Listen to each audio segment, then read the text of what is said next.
강연의 제목은 장기별 혈관의 아름다운 세계인데요.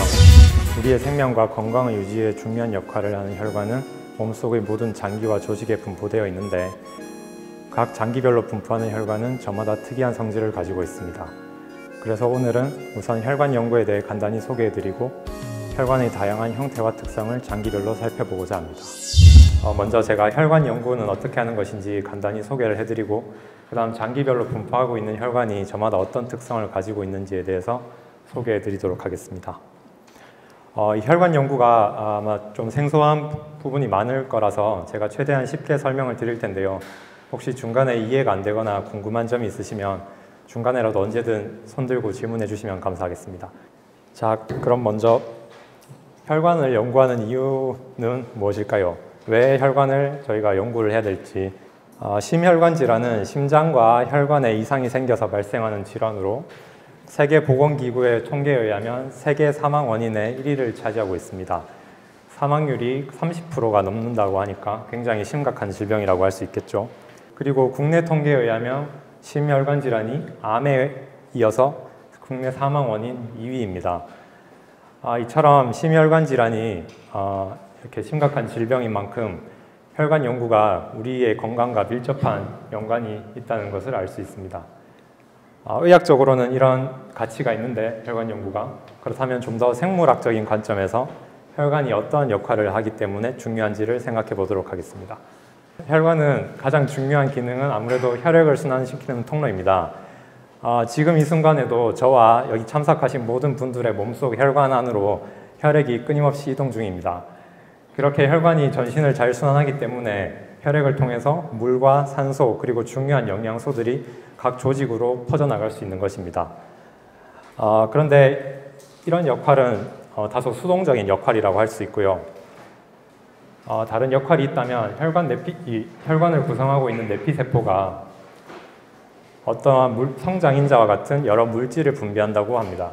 또한 주변 조직으로부터 분비된 물질을 받아들이는 기능도 하는데요. 이렇게 혈관 내피세포가 능동적으로 주변 조직과 상호작용을 함으로써 장기의 발달 과정이나 장기의 건강을 유지하는 데 도움을 줄 수 있다고 합니다. 이처럼 혈관이 우리의 생명과 건강 유지에 중요하기 때문에 제가 이렇게 혈관 연구를 하고 있다고 할 수 있습니다. 자, 그러면 혈관을 어떻게 연구하는 것인지 방법을 간단하게 예시와 함께 설명드리겠습니다.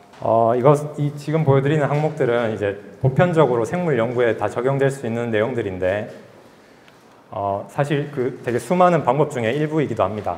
오늘 제가 간단히 설명드릴 내용은 이렇게 세 가지입니다. 먼저 생물 연구를 하기 위해서는 적합한 모델 생물을 결정해야 됩니다. 이 모델 생물을 혈관 연구에 많이 사용하는 모델 생물에는 제브라피쉬라는 어류가 있고요, 물고기가 있고 또 생쥐가 있습니다. 이거에 대해서는 제가 다음에 간략하게 설명해 드리겠습니다. 그리고 이제 이 모델 생물을 이용해서 연구를 하기 위해서 최근 근 몇십 년간 유전자 조작 기법이 많이 발달을 했는데요.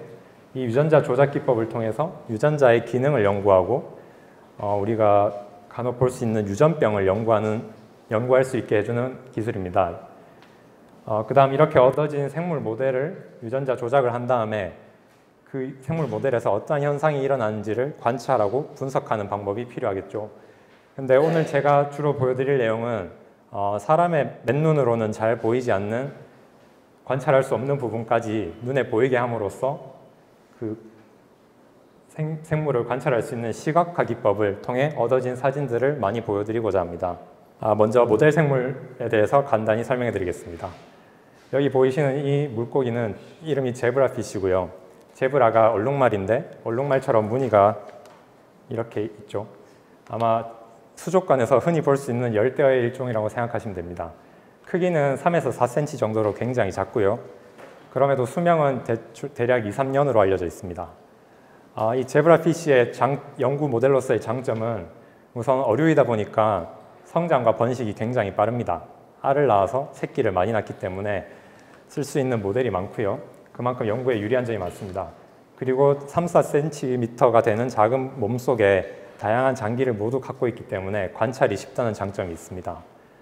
하지만 아무래도 이제 저희가 인간의 질병을 연구하려고 할 때는 어류와 포유류의 차이가 크기 때문에 질병 연구에는 아무래도 제약이 있을 수밖에 없습니다.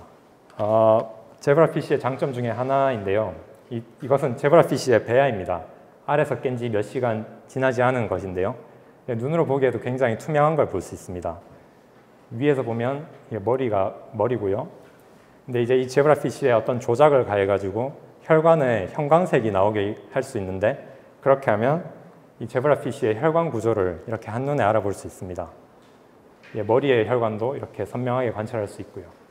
심장도 잘 관찰할 수 있는데, 이 사진이 보여주는 것은 제브라피쉬의 배아가 그 알에서 깨어난 후 시간에 따라 심장이 변해가는 것을 보여줍니다. 지금 여기 글씨가 작아서 잘 안 보이실 텐데 한 3일만 지나도 어느 정도 심장의 형태가 갖춰지고요.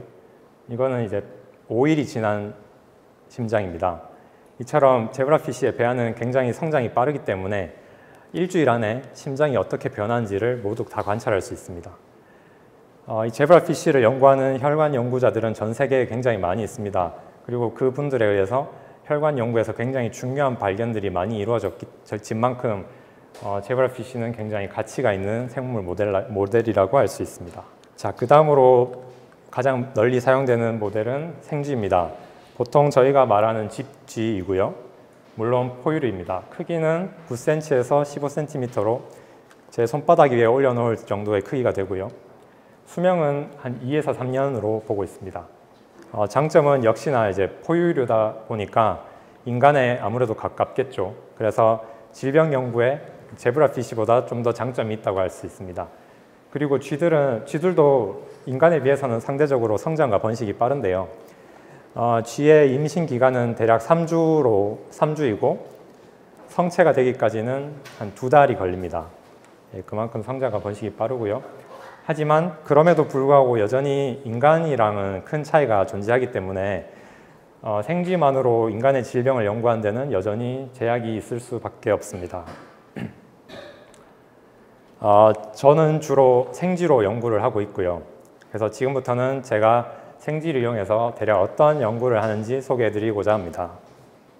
먼저 심혈관계 발달 과정에 대해서 보여드리겠습니다. 이 사진은 생쥐의 배아인데요. 수정된 지 10일 된 배아입니다. 그냥 처음 보시면 어떤 구분이 잘 안 되실 텐데요. 여기가 머리고 여기가 꼬리입니다. 이렇게 머리에서부터 꼬리가 이렇게 말려져 있는 형태고요. 가운데 빨갛게 보이는 저 부분 심장입니다. 근데 이렇게 맨눈으로 보면 볼 수 있는 것들이 이 정도밖에 없습니다. 혈관이 어떻게 있고 이런 건 볼 수가 없습니다. 근데 이제 제가 형광을 이용해서 이처럼 심장만 빨갛게 강조를 할 수도 있고요. 혈관을 보기 위해서는 혈관 염색을 해서 이렇게 복잡한 구조의 혈관을 아주 선명하게 관찰할 수 있습니다. 그래서 이런 방식으로 이제 생쥐의 배아의 혈관이 어떤 식으로 발달하는지를 한번 살펴보겠습니다. 왼쪽에 있는 그림은 수정된 지 9일째 배아인데요. 보시면 혈관의 구조가 상당히 단순하다는 것을 알 수 있습니다. 그런데 단 이틀 만에 혈관 구조가 상당히 복잡해지는 것을 볼 수 있죠. 이런 현상이 어떻게 일어나는지를 좀 더 자세히 보기 위해서 제가 여기 꼬리 부분을 확대해서 보겠습니다. 꼬리 확대해 보면 처음에 9일째에는 이제 혈관을 나무에 비유하자면 어린 나무 줄기가 몇 개, 한 4-5개 있죠. 근데 이제 시간이 지나면서 이 줄기로부터 작은 가지들이 나오는 것처럼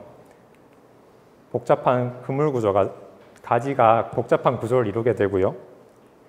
여기 보시면 이렇게 이전에는 볼 수 없었던 복잡한 그물 모양의 혈관이 나타나게 됩니다. 이런 과정을 일컫는 용어가 혈관 신생이라고 하는데요. 원래 있던 혈관으로부터 새로운 혈관들이 자라난다는 뜻으로 한자로 신생이라고 합니다. 영어로는 엔지오제네시스라고 하고요. 단어 뜻 그대로 혈관이 새롭게 생긴다는 뜻입니다. 이 단어 중요하니까 잘 기억해 주시기 바랍니다. 자, 그러면 제가 아까 유전자 조작에 대한 얘기를 드렸었죠. 그럼 이렇게 혈관이 발달하는 과정 중에 제가 유전자 조작 기법을 이용해서 혈관에 중요하다고 알려져 있는 유전자를 한 가지 망가뜨려보면 이와 같은 현상이 나타나게 됩니다. 그냥 보기에도 그 배아 자체의 크기가 상당히 줄어들어 있는 걸 볼 수 있죠. 그리고 혈관도 여기는 이렇게 혈관의 구조가 선명하게 보이는데 이 유전자가 없는 배아에서는 혈관이 이렇게 막 불규칙적으로 구성이 되어 있는 것을 볼 수 있습니다. 자, 다음으로는 심장의 발달에 대해서 잠깐 알아보겠습니다. 이거 저희가 원래 알고 있는 심장은 저 밑에 있는 그림이고요. 이게 성체의 심장은 이런 구조를 가지고 있는데 배아의 심장은 성체의 심장에 비해서 상당히 단순한 구조를 가지고 있습니다. 되게 동글동글하고요. 하지만 그 네 가지 방으로 나눠져 있는 구조는 성체와 비슷하게 다 가지고 있는 것을 볼 수 있습니다. 이런 배아의 심장을 제가 꺼내서 얇게 절단을 해서 단면을 살펴보면 이런 구조를 확인할 수 있는데요. 여기 보시면 두 개의 심방과 두 개의 심실로 나눠져 있는 것을 볼 수 있습니다. 참고로 지금 보이는 이 초록색이 안지오포이틴1이라는 유전자를 보여준다고 할 수 있습니다.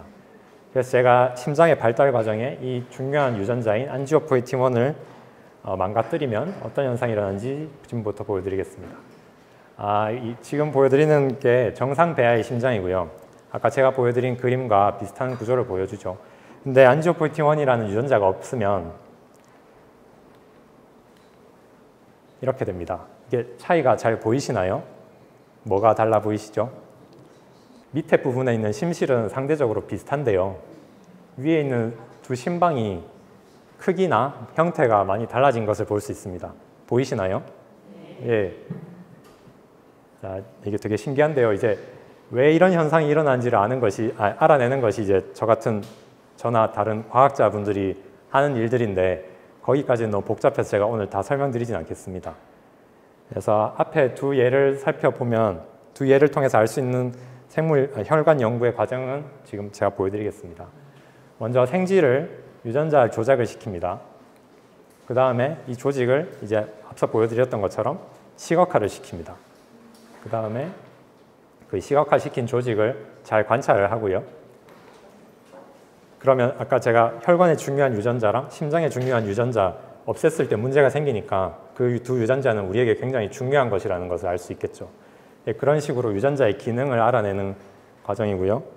그 다음으로는 이제 이렇게 알게 된 지식을 이용해서 심장이나 혈관의 질환에 어떻게 적용을 시킬 수 있는지를 연구하는 것이 모든 과학 연구자들의 궁극적인 목표라고 할 수 있습니다. 다음으로 그러면 본론으로 들어가서 장기별 혈관의 특징들을 살펴보도록 하겠습니다. 예전에는 주로 혈관을 나누는 데 있어서 동맥과 정맥 그리고 모세혈관으로 나누었습니다. 각각의 동맥과 정맥과 모세혈관은 혈관의 벽이나 굵기 이런 것들이 벽의 구조나 굵기가 조금씩 다른데요.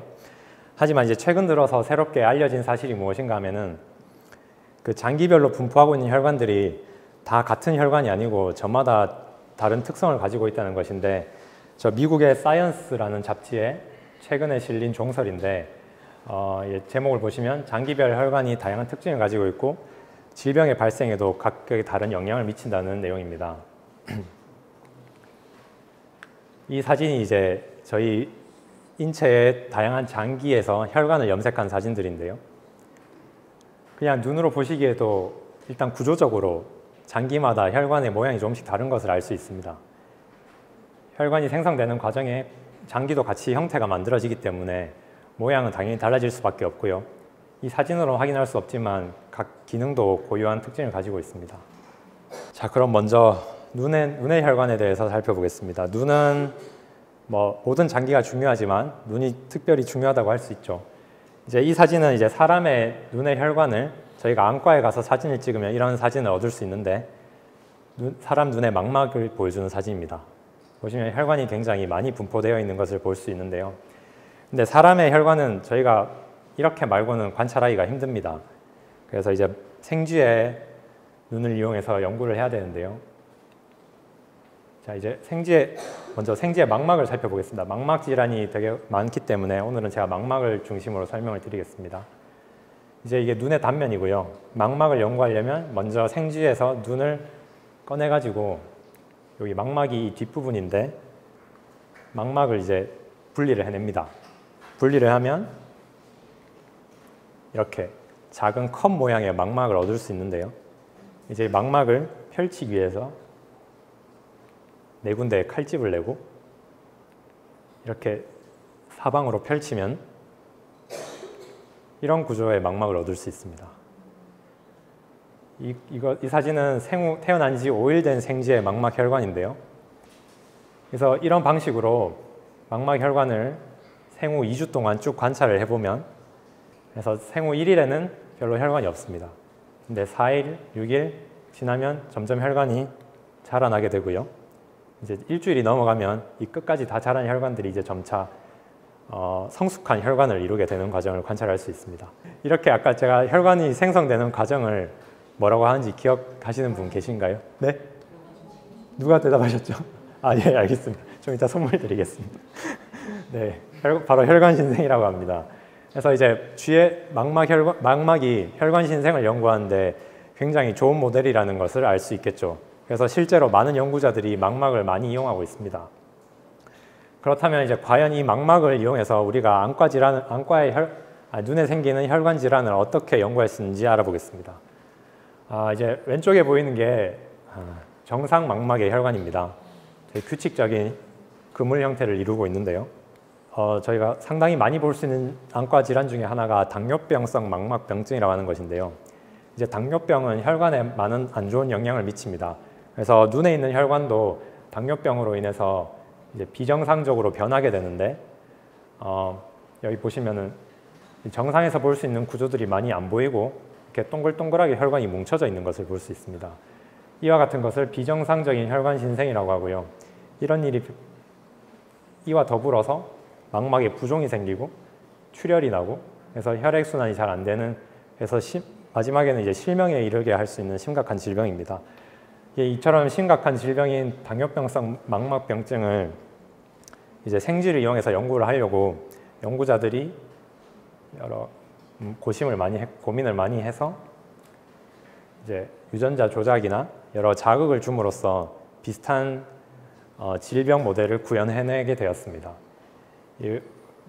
왼쪽에 보이는 이 정상 망막은 혈액이 깨끗하게 하얗게 보이고 혈관도 굉장히 규칙적인 그물 형태를 이루고 있는데, 연구자들이 뭔가 자극을 주면 이렇게 망막에 사람의 눈에서 볼 수 있는 것처럼 출혈이 발생하게 됩니다.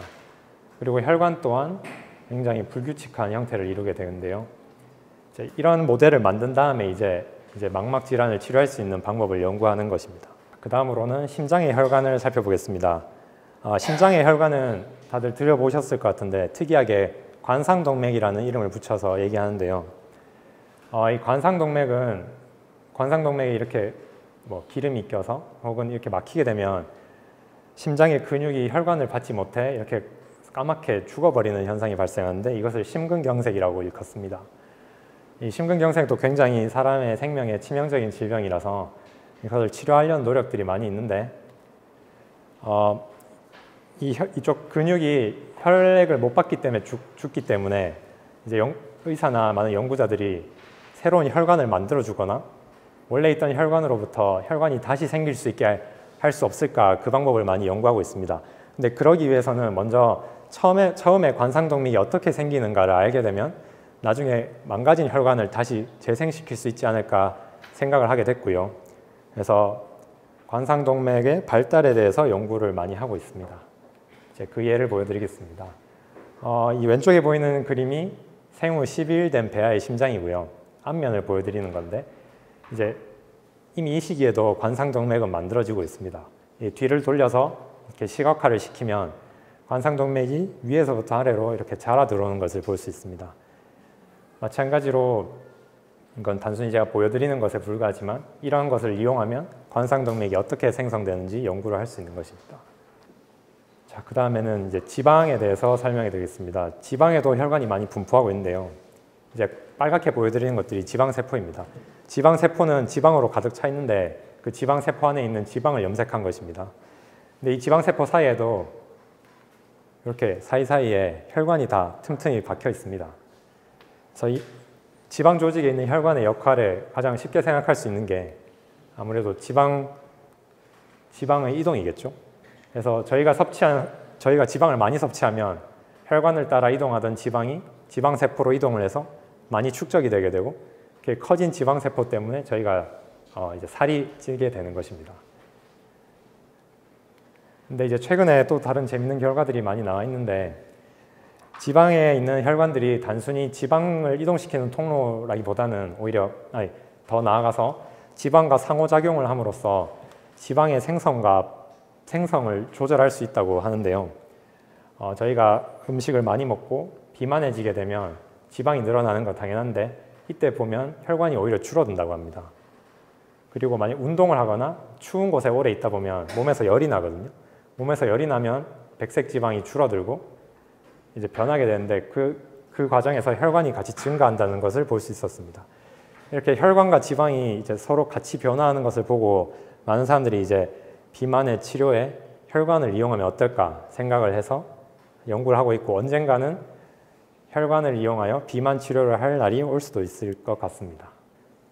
자, 그럼 지금까지 많진 않지만 몇몇 장기에 분포하는 혈관들을 눈으로 살펴보았는데요.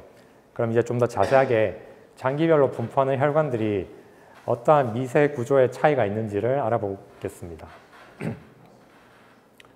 모세혈관의 종류는 지금까지 크게 3개로 나누고 있는데요. 연석형 모세혈관과 창문형 모세혈관 그리고 굴 모양 모세혈관으로 나눌 수 있습니다. 이제 그림으로 제가 설명을 드리겠습니다. 연석형 모세혈관은 보시면 각각의 혈관 내피세포들이 아주 단단하게 묶여 있습니다. 완전 딱 붙어 있고요. 그 밖으로는 기저막이라는 막이 삥 둘러싸고 있습니다. 이렇게 되면 이 연속형 모세혈관이 저희 몸에 가장 보편적으로 볼 수 있는 형태의 모세혈관인데요. 근데 이렇게 딱 붙어 있다고 해서 아무런 물질이 통과할 수 없는 게 아니에요. 일단 물이나 크기가 작은 물질은 확산이라는 과정을 통해서 이동을 할 수 있고요. 그리고 여기 보시면 작은 주머니 형태가 있죠. 내피세포에 이런 작은 주머니가 있어가지고 어떤 일부 물질들은 이 주머니를 타고 혈액과 주변 조직으로 이동을 할 수 있습니다. 이런 형태의 그러니까 조밀한 구조의 모세혈관이 특별히 중요한 장기가 있는데 그것은 바로 뇌입니다. 뇌는 우리에게 굉장히 중요한 장기이기 때문에 병원균이나 세균이나 유해한 물질들이 쉽게 들어가면 안 되겠죠. 그래서 뇌에는 뇌혈관 장벽이라는 특별히 조밀한 구조를 가진 혈관 구조가 있는데요.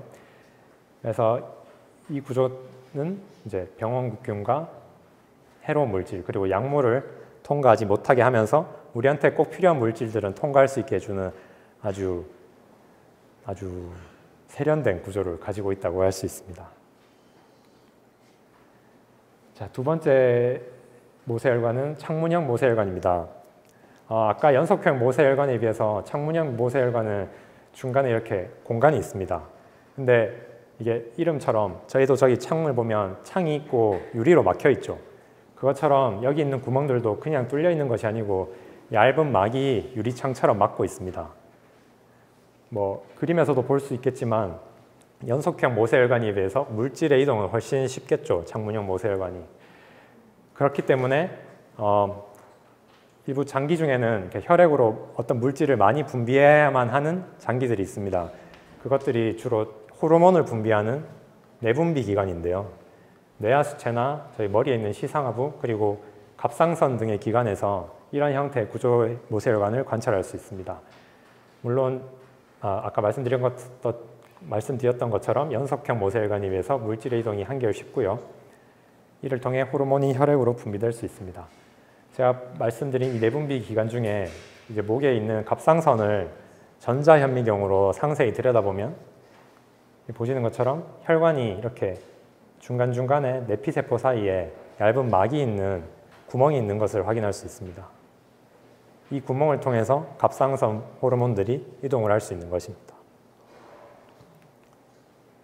자, 마지막은 이제 굴 모양 모세혈관인데요.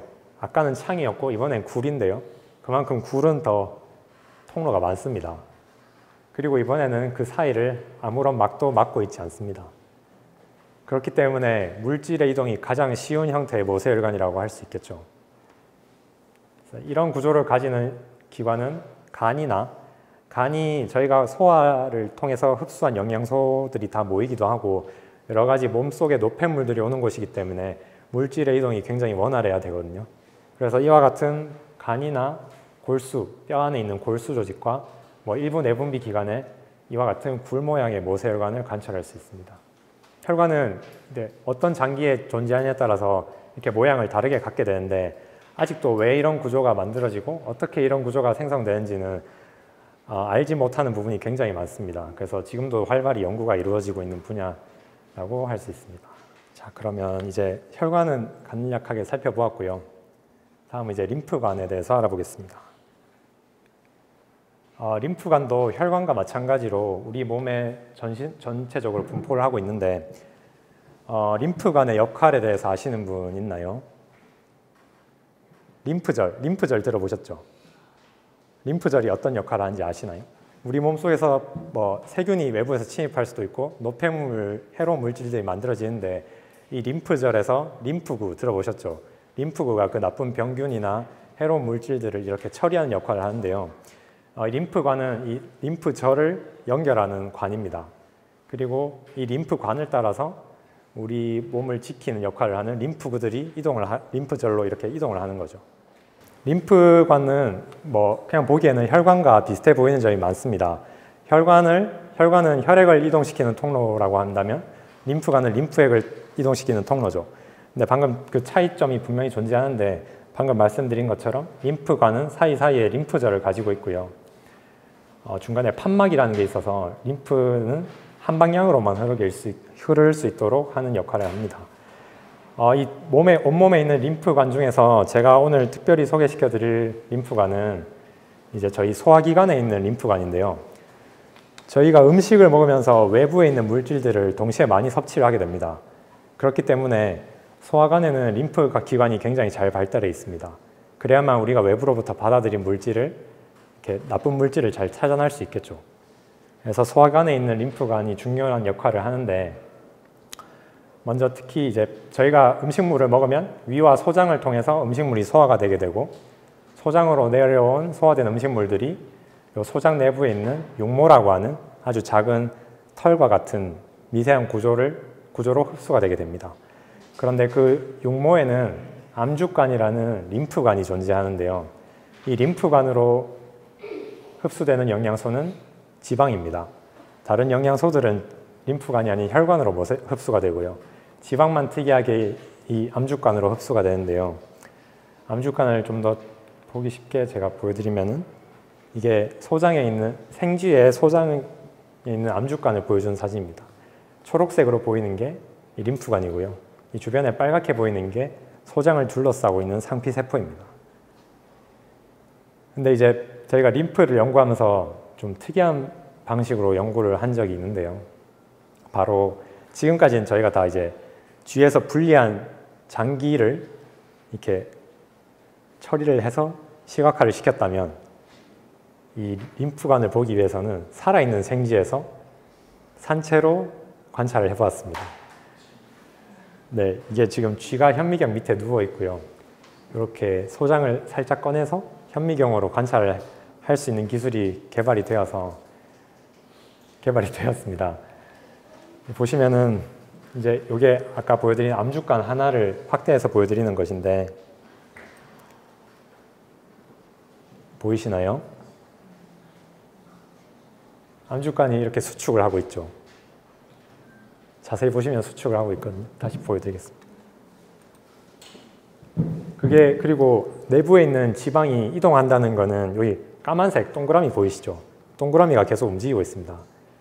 이건 이제 암주관이 이렇게 주기적으로 수축을 하면서 흡수된 지방을 밑으로 내려보내는 역할을 한다는 것을 알 수 있는데요. 어떻게 이렇게 암주관이 수축을 할 수 있냐면 이 암주관 주변은 근육으로 이렇게 지금 빨간색으로 보이는 게 근육인데요. 이 작은 근육들이 암주관을 삥 둘러싸고 있고 근육은 수축을 하죠. 수축을 하면 암주관이 함께 수축을 해서 흡수된 지방을 림프관으로 이동을 시키는 것입니다. 자, 이게 그럼 이제 여기 소장에서 흡수된 지방이 이제 림프관으로 모이게 되는데요. 이게 이제 생쥐의 소장과 그 연결된 장관막의 림프관을 보여주는 사진입니다. 여기 하얀 거 보이시죠? 혈관 옆에 빨간 게 혈관이고 빨간 혈관 옆에 붙어 있는 것이 림프관인데요. 만약에 소장에 지방이 흡수가 되면 이 림프관을 따라 지방이 이동하게 됩니다. 이런 식으로 이동을 하게 되는데 이제 이 장간막 림프관을 한번 살펴보겠습니다. 여기 빨갛게 보이는 게 혈관이고요. 이제 제가 초록색으로 표시한 부분이 림프관입니다. 이제 두 개의 차이가 잘 보이시나요? 혈관과 림프관의 차이가. 이 혈관은 이렇게 쭉 곧게 보이는데 림프관 제가 아까 특성 중에 하나가 판막이 있다고 말씀드렸죠. 예, 여기 이렇게 초록색으로 좀 짙은 색으로 보이는 것이 판막입니다. 림프관의 판막인데요. 소장은 이 밑에 있습니다. 그래서 소장에서 흡수된 지방이 한 방향으로 잘 이동해야 이게 간으로 이동할 수 있겠죠. 그렇기 때문에 이 판막들이 림프관이 이쪽 방향으로 이동할 수 있게 이렇게 막아주는 역할을 하는 것입니다. 또 아까 보여드린 그 생체 영상화 기술을 이용해서 판막의 움직임이 어떻게 되는지 보여드리도록 하겠습니다.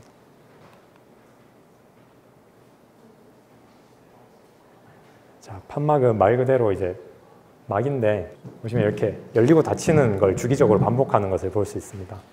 그러면 이제 림프액이 이동을 하다가 열리면 이동을 하고 닫히면 이제 이동을 못 하겠죠. 그렇게 흡수된 지방을 한 방향으로 밀어주는 역할을 하는 것이 이 밸브의 역할이라고 할 수 있겠습니다. 지금까지 제가 장기별로 분포하고 있는 혈관을 되게 간략하게 보여드렸는데 사실 저는 오늘 이제 어떤 분들이 청중으로 올지 사실 예측하기가 좀 어려웠습니다. 그래서 우선 제가 학생이 많을 거라고 생각을 해서 좀 최대한 재미있게 자료를 만들어 봤었는데요. 오늘 참석하신 학생분들은 이제 제 강연을 듣고 이제 혈관에 관심을 갖는다거나 생명 연구에 관심을 갖게 되었으면 좋겠고요. 또 어르신과 모든 이제 이 기사에서 보이는 것처럼 혈관이 건강해야 오래 산다고 하니까 참석하신 모든 분들 혈관 건강에 많이 신경을 쓰시고 건강하시길 바랍니다. 네, 경청해 주셔서 감사합니다.